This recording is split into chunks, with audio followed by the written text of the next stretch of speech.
many people, I have a hard time picturing myself as a leader based on my personality.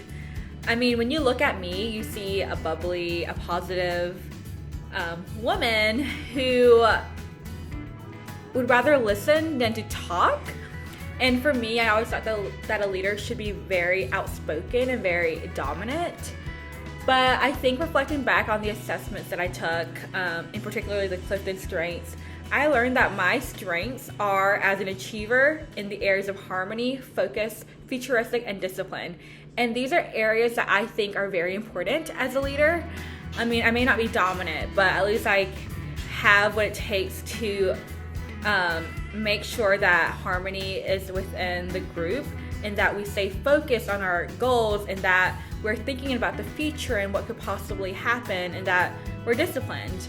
I mean, these aren't traits that I consider very dominant or very, dominant, but these are all important traits that I feel are important when it comes to being a leader. And I'm so glad that I reflected back on my Clifton Strengths assessment because it made me realize that I do have strengths in me that are important to me and that kind of come naturally to me and that I do have what it takes to be a leader. I think that learning about servant leadership really shifted my perspective on what leadership really means. The shift no longer became about who I am, but who I am serving, if that makes sense. I mean, it was really helpful to go back and look at my self-assessments and see how there are characteristics of leadership that I embody already. But I feel like servant leadership was the conversation that really broadened my perspective that leadership isn't just about how I present myself, it's how I show up for those around me. I was very excited to learn more about community leadership when I started on the syllabus because community service is like one of my passions. It's how I enjoy spending my time, if I have it.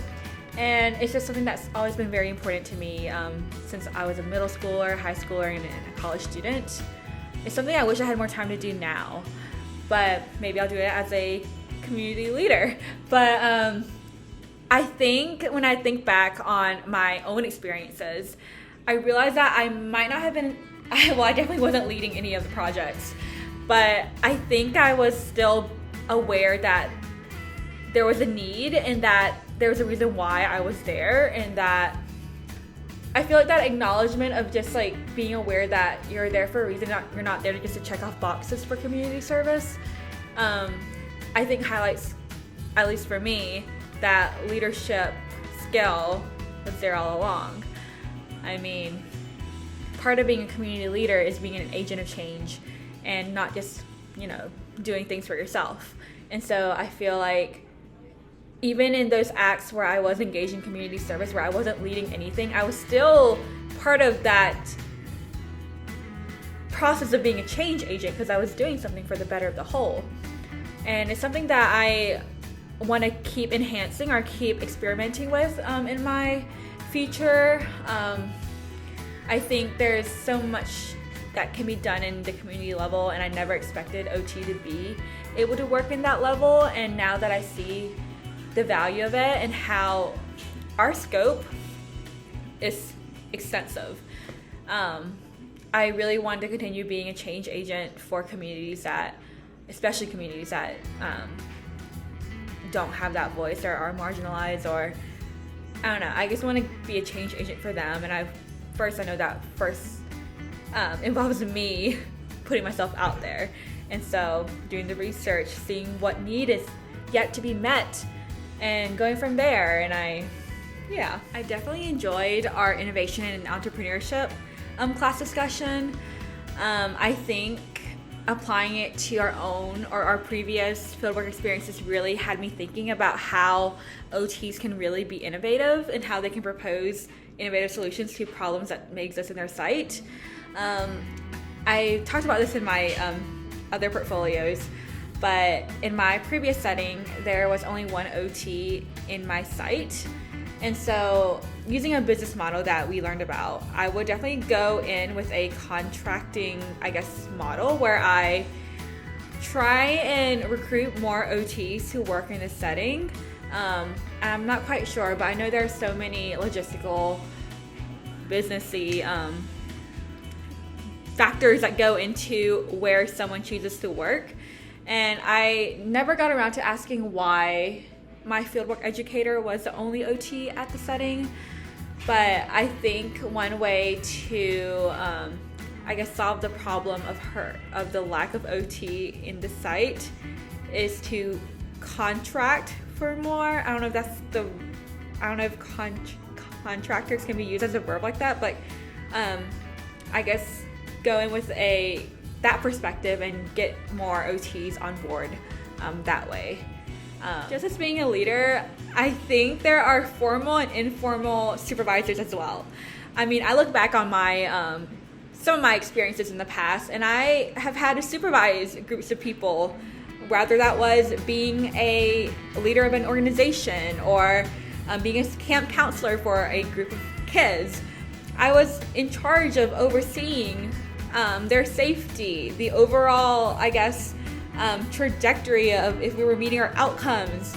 I mean, being a supervisor, funny enough, was not something that I expected OTs to have to dabble in, but I am so glad that we had that joint class session with the OTA program at Durham Tech, because that didn't even cross my mind. But I'm glad that I had the experiences that I have been fortunate enough to have, where I have had a chance to, oversee some things or some aspects of certain things. And while I know no one is above anybody else, as a supervisor, we have that role where we have to make sure that things are going the way that they should be.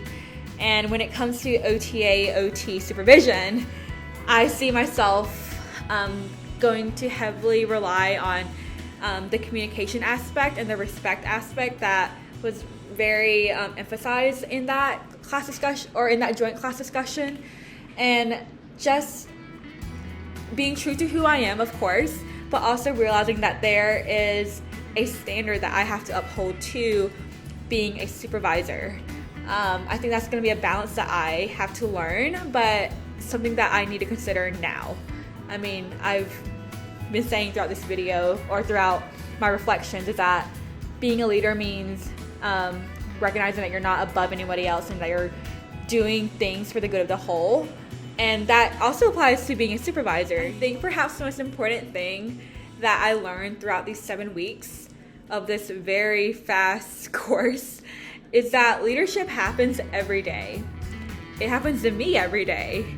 And it's in the actions that I take as a friend, as a student, and as a daughter, honestly. It's all the actions that I take, no matter how big or how small.